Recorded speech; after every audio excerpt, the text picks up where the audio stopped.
Guys, March Madness is about a month and a half away. Which means that right now it's time for February Fervor.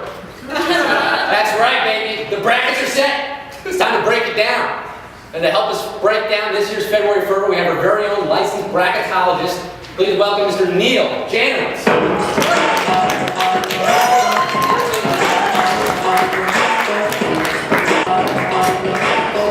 Great, good to have you here. Guys, I don't want to misrepresent my very specialist as a bracketologist. I'm just a bracketometrist for now. I'm schooling to conclude.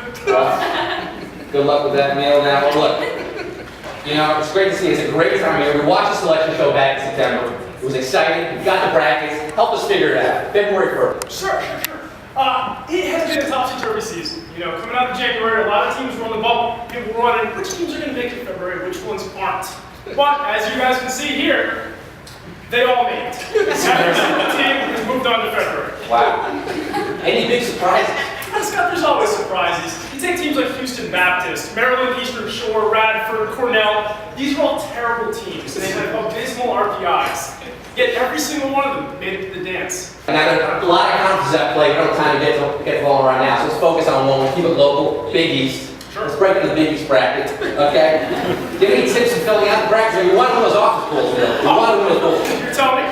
There's a few things to keep in mind. You know, everybody's got their own methods, but I think there are three key factors to look at. The first one is experience. How much experience do these teams have playing in February?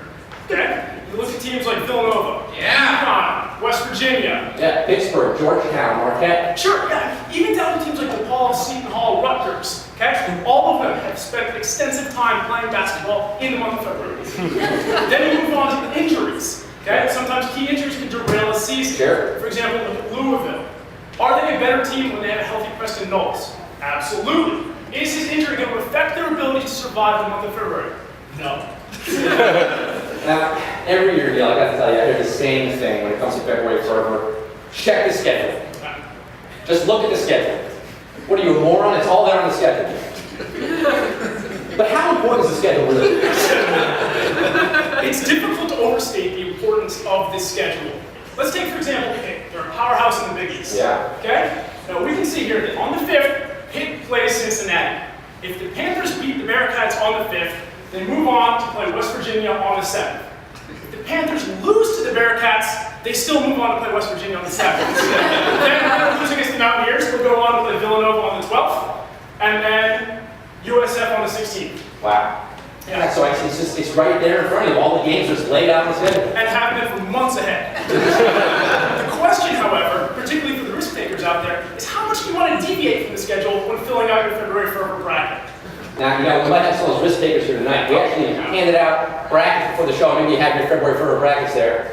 And we had some of our audience members fill out their own brackets. Oh, that's great. Maybe you can give us some of that expert advice of yours? I'd be happy to. So let's see, we've got Kevin from Astoria here. Now it looks like Kevin just stapled the Big East schedule to the bracket. Oh, see, I love that. You know, Kevin's not overthinking it. He's keeping it simple. Right? Take a look at that. Yeah, I made all the same picks. Yeah. Wow. The next one, we've got Victoria from Manhattan. Now Victoria here, she has Notre Dame tipping off against SUNY Oneonta on February 15th. Is that wise? Ooh, Scott, I can't say that I like that pick. Oneonta is a wonderful school, okay, and I love their head coach, Vince Medici. And he's recruited a very strong freshman team. However, I just don't see them matching up that well against Notre Dame. Not in size, not in depth, and not on the schedule. Not once, ever. Well, that's good to hear. You know, Neil, unfortunately, our time is short. We appreciate you coming here. Before you go, give us a tip here. Who's going to survive this March? It's got a clean spot. If you're going to press. Yeah, I'm pressing. I would have to say all of them. All of them in. Every team's going to make it on through February. Guys, I heard it here first. Very exciting. Neil Janowitz, our licensed bracketologist. Thank you so much.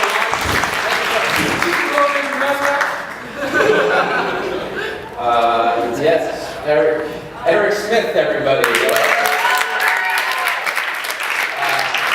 Yeah, this is the 12 minute Eric, you're a little early. We'll be doing your interview at the end of the show. So, I agreed to do a video with you. You made me look like a maniac. It's not a script. You knew how that was going to look. yeah. The script? Was this in the script? Yeah, Eric, that's, that's a little inappropriate, I think. Oh, my bad. Maybe we need a rewrite. How's that? Look, I didn't know this is how you felt about it. We'll talk about it in your interview. Is that okay? Can we just, I'm sorry I made you feel this way. Yeah, I like that. I'll come back in 15 minutes. All right, we'll talk about it in 15 minutes. Thanks. But that chair does not look very comfortable.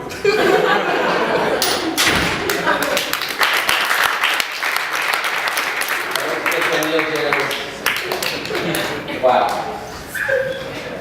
He's right, that chair's not very comfortable. Sorry about that.